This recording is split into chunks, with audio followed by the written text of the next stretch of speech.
बिस्मिल्लाहिर्रहमानिर्रहीम। अस्सलाम वालेकुम। इनसाइट्स विद उबैद भट्टी में आपको खुशामदीद। इस वक्त दो अहम तरीन ख़बरें मेरे पास मौजूद हैं, वो मैं आपके साथ शेयर करता हूँ। सबसे पहली ख़बर तो ये है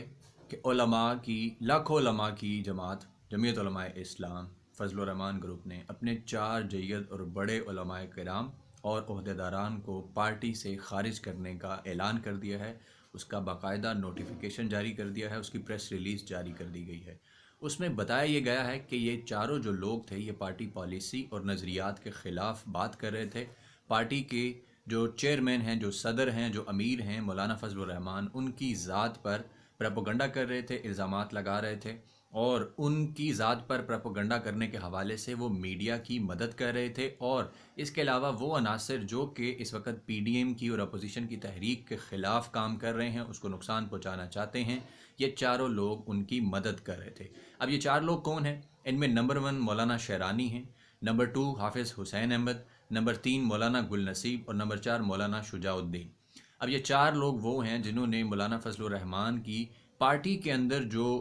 मामलात हैं उनका जिस तरह से इंतखाब होता रहा है कि उनको कोई भी अपोज़ नहीं करता था और वो हमेशा बिला मुकाबला मुंतखब हो जाते थे। फिर उसके बाद पार्टी के अंदर जो एक पूरा नज़म है, एक तंजीम है इनकी, वहाँ पे जो भी फ़ैसले होते थे उन फ़ैसलों पर जब मौलाना फ़ज़ल रहमान अमल नहीं करते रहे, जैसे कि 2018 के इंतखाबात के बाद हलफ ना उठाने की बात हुई, तो फिर उसके बाद नवाज़ शरीफ ने कहा तो मौलाना की जमात और उनका बेटा जो है वो जाके हलफ उठाने चले गए। फिर उसके बाद डिप्टी स्पीकर का इलेक्शन लड़ा गया उनके बेटे की जानिब से, फिर मौलाना ने सेनेट चेयरमैन के लिए इलेक्शन लड़ा। फिर अब जो ज़मनी इंतखाबात होने जा रहे हैं उसके हवाले से पीडीएम की जमातें जो फ़ैसला कर रही हैं कि वो भी लड़ेंगी, फिर उसके बाद सेनेट के इंतखाबात भी लड़ेंगी। तो इस पर हाफिज़ हुसैन अहमद ने कहा कि ये तो सरासर मुनाफ़िक़त है कि नवाज़ शरीफ जो हैं वो ख़ुद फ़ौज की नर्सरी में पैदा हुए, ज़ियाउल हक़ ने उनकी परवरिश की, उसके बाद बाकी जो जर्नैल थे वो उनकी मदद करते रहे। 2013 में भी उनको जो हुकूमत मिली वो भी इसी तरह थी। तो मौलाना फ़ज़ल रहमान तो माउथ पीस बनकर रह गए हैं और मौलाना फ़ज़ल रहमान जो पार्टी का फ़ैसला होता है उसको जूते की नोक पर रखते हैं और जो नवाज़ शरीफ कहते हैं वो उसके पीछे चल पड़ते हैं। फिर उसके बाद हाफिज़ हुसैन अहमद ने यह भी कहा कि एक तरफ तो आप बात करते हैं आइन और सिविल सुपरमेसी की, बालादस्ती की, तो दूसरी तरफ आप उसी फ़ौज के पास जाते हैं मदद मांगने के इमरान खान को निकाल के बाहर कर दो। तो ये तो कोई तरीक़ेकार नहीं है, ये तो सरासर मुनाफ़िक़त है। तो ये बातें मौलाना फ़ज़ल रहमान को अच्छी नहीं लगी। उन्होंने हामिद मीर के साथ इंटरव्यू जो था उसमें भी इस बात का इजहार किया कि अगर सिर्फ मेरी ज़ात तक होता तो और बात थी, ये तो पार्टी पर बात की है, तो ये जो चीज़ें हैं ये नाकाबिले बर्दाश्त हैं। तो उसके बाद अब्दुल गफूर हैदरी जो हैं इनके सीनियर तरीन रहनुमा, उन्होंने भी प्रेस कॉन्फ्रेंस में इन्हीं बातों का इजहार किया मीडिया के सामने कि हमारे ये जो अरकान हैं ये मीडिया के हाथों में खेल रहे हैं, मीडिया के साथ मिलकर प्रोपोगंडा कर रहे हैं, मौलाना फ़ज़ल रहमान की ज़ात पर कीचड़ उछाल रहे हैं। तो ये चीज़ जो है ये नाकाबिले बर्दाश्त है। और फिर उसके बाद पार्टी ने इजलास के अंदर सदारत की, उसके अंदर 4 घंटे इजलास हुआ। इजलास के जो इनके सदर थे जो मुकामी सतह पर हुआ है, उन्होंने ये फ़ैसला किया है कि इन चारों लोगों को पार्टी से निकाल दिया जाए क्योंकि ये नज़रियात और उसके अलावा मौलाना फ़ज़ल रहमान की ज़ात जो है उस पर कीचड़ उछाल रहे थे, उसको नुकसान पहुँचाने की कोशिश कर रहे थे। अब दूसरी अहम तरीन ख़बर ये है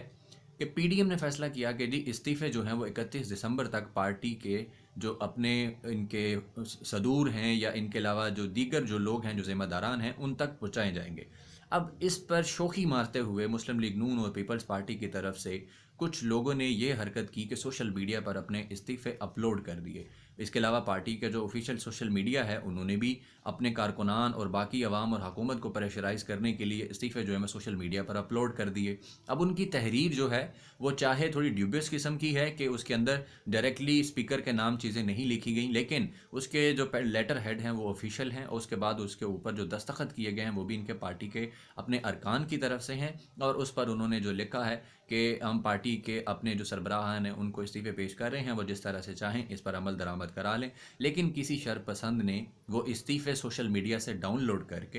प्रिंटेड उनका वो जो कलर प्रिंट लेकर उसको रजिस्टर्ड डाक से स्पीकर कौमी असम्बली को भिजवा दिया। अब स्पीकर कौमी असम्बली ने पहले भी एक बयान में कहा था कि वो इंतज़ार कर रहे हैं कि जैसे ही इस्तीफ़े आएँ तो वो उस पर देखेंगे, और हुकूमत भी यही कह रही थी, इमरान खान ने भी यही कहा था कि इस्तीफ़े आएँ, मैं तो चाहता हूँ कि जल्द से जल्द इस्तीफ़े आएँ। तो किसी शरपसंद ने इस सारी तरीक़ेकार को अपनाते हुए इस्तीफ़ों को असम्बली भिजवा दिया और वो स्पीकर के सेक्रेटेरिएट पहुंच चुके हैं और उस पर कार्रवाई शुरू हो चुकी है। इस वक्त 2 रहनुमा हैं मुस्लिम लीग नून के जो शदीद परेशानी का शिकार हैं कि उनके इस्तीफ़े वहां तक कैसे पहुंचे, और मुस्लिम लीग नून जो है वो भी इस पर सोच विचार कर रही है कि ये तो उल्टा हमारे गले पड़ गया मामला, क्योंकि ये तो अपनी तरफ से नंबर टांगने के लिए, एक शुगल मेला लगाने के लिए, हुकूमत को प्रेशराइज करने के लिए अपने सोशल मीडिया पे अपने इस्तीफ़े जो थे वो शेयर कर रहे थे कि लो जी इतने इस्तीफ़े आ गए, इतने इस्तीफ़े आ गए। हालांकि ये सब जानते हैं कि ये लोग इस्तीफ़ा नहीं देना चाहते थे, ये एक सियासी स्टंट खेला जा रहा था। लेकिन किसी शर पसंद ने, अब पता नहीं वो शर पसंद इनकी अपनी जमातों में हैं या कि अपोजिशन जो दूसरी हुकूमत की जमात है उसमें से हैं, या कौन लोग हैं कि उन्होंने ये इस्तीफ़े जो हैं स्पीकर को भिजवा दिए। अब स्पीकर ने इनको नोटिस जारी कर दिया है, 7 दिन के अंदर इन्होंने इस पर जवाब देना है, वरना वो इस्तीफ़े जो हैं वो कबूल हो जाएंगे। और अगर ये लोग वहाँ पे जाकर स्पीकर को कहते हैं कि जी इस्तीफ़े हमने तो नहीं भेजे, हम तो इस्तीफ़ा नहीं देना चाहते, तो इससे भी इनका ही नुकसान है, पीडीएम का नुकसान है। और अगर उसके बाद इस्तीफ़े एक्सेप्ट हो जाते हैं और फिर ये लोग उसको चैलेंज करते हैं किसी अदालत के अंदर या किसी लीगल फोरम के ऊपर, तो उससे भी इन्हीं को जो है वो घाटे का सौदा है, नुकसान है। आप ये कह सकते हैं कि इन्होंने अपनी तरफ से जो स्टंट खेला वो उल्टा बैकफायर कर गया और इनके गले पड़ गया है, और हुकूमत या वो शरपसंद जिन्होंने ये हरकत की है उन्होंने मुस्लिम लीग नून को एक बहुत बड़ी मुश्किल में डाल दिया है। अब इस वक्त सिर्फ मुस्लिम लीग नून परेशान नहीं है, इसके अलावा पीपल्स पार्टी के बहुत सारे लोगों ने भी सोशल मीडिया पर अपने इस्तीफ़े जो थे वो अपलोड किए थे और नंबर टांगे थे, उस पर रीट्वीट्स, लाइक्स और इस तरह की बहुत सारे कमेंट्स लिए थे लोगों से कि तारीफ़ करवाई थी अपने कारकुनान से। अब वो लोग भी शदीद परेशानी का शिकार हैं कि कहीं उनके इस्तीफ़े भी तो किसी शरपसंद के हाथ नहीं लग गए कि वो उसका कलर प्रिंट लेकर स्पीकर कौमी असम्बली को भिजवा दे और उसके बाद नया तमाशा खड़ा हो जाए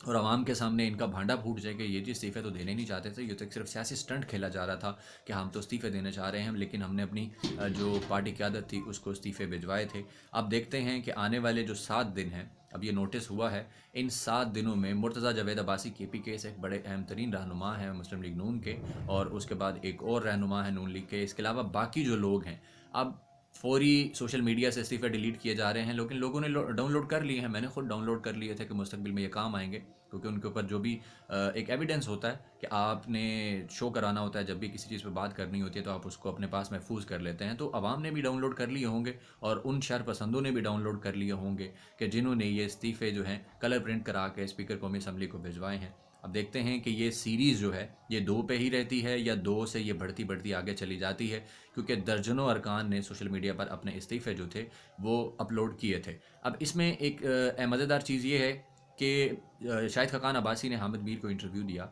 तो उसमें जब उनसे सवाल हुआ कि आपके कितने % लोगों ने इस्तीफ़े जमा कराए हैं, तो उन्होंने कहा मेरे एग्जैक्ट इल्म में नहीं है कि कितने % है, लेकिन 70-80% लोग हैं जिन्होंने इस्तीफ़े दे दिए हैं और बाकी भी 31 दिसंबर तक दे देंगे। अब खैर देखते हैं कि पार्टी के जो इनके सदूर हैं या इनके जो ज़िम्मेदारान हैं वहाँ तक भी इस्तीफ़े पहुँचते हैं या नहीं पहुँचते, लेकिन एक्चुअल हकीकत यही है कि अंदर से इनके जो अरकान हैं वो इस्तीफ़े नहीं देना चाहते। अब वो यहाँ से भी समझ आ गई है कि जिस तरह इन 2 लोगों के इस्तीफ़े वहाँ पहुँचे